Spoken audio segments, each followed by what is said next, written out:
خبروں کے سلسلے کو آگے بڑھاتے ہوئے اب رخ کریں گے سیالکوٹ کا۔ سیالکوٹ وزیر اعظم clean green Pakistan index phase 2 کے تحت سیالکوٹ شہر کی تمام گرین بیلٹس میں اربن پلانٹیشن کا آغاز کر دیا گیا۔ مزید اس پر رپورٹ کریں گے علی عمران۔ جی بالکل، ضلعی انتظامیہ مہیر حضرات اور فلاحی تنظیموں کے تعاون سے شہر کی گرین بیلٹس میں 10 فٹ اونچا مواقع اربن فارسٹ کی شجر کاری کر رہی ہے۔ اس سلسلہ میں مونسون 2021 میں ایک مربوط پلان تشکیل دیا گیا ہے، جس میں municipal corporation, parks and horti culture authority اور محکمہ جنگلات ضلع سیالکوٹ میں 6 لاکھ سے زائد درخت لگائے گا۔ مسرور روڈ گرین بیلٹس میں 10 فٹ اونچا درخت لگا کر اربن فارسٹ پروجیکٹ کا افتتاح کیا۔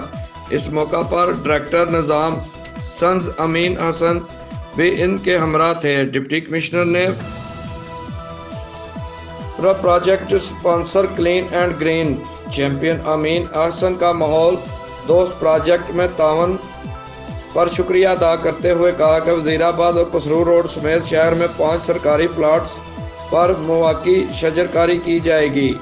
انہوں نے شہریوں سے اپیل کی کہ وہ ماحول دوست پروجیکٹ میں اپنا حصہ ڈالیں اور اپنے ارد گرد جس قدر ممکن ہو سکے درخت لگائیں، ان کی حفاظت کریں۔ یہ ہمارا قومی، مذہبی اور اخلاقی فریضہ ہے، اور آج ہم درخت نہ لگائے تو آئندہ آنے والی نسلوں میں آلودگی اور شدید موسمی تغیرات وراثت میں دے کر جائیں گے۔ کیمرہ مین ٹیم کے ساتھ علی عمران، سٹی 5 نیوز، سیالکوٹ۔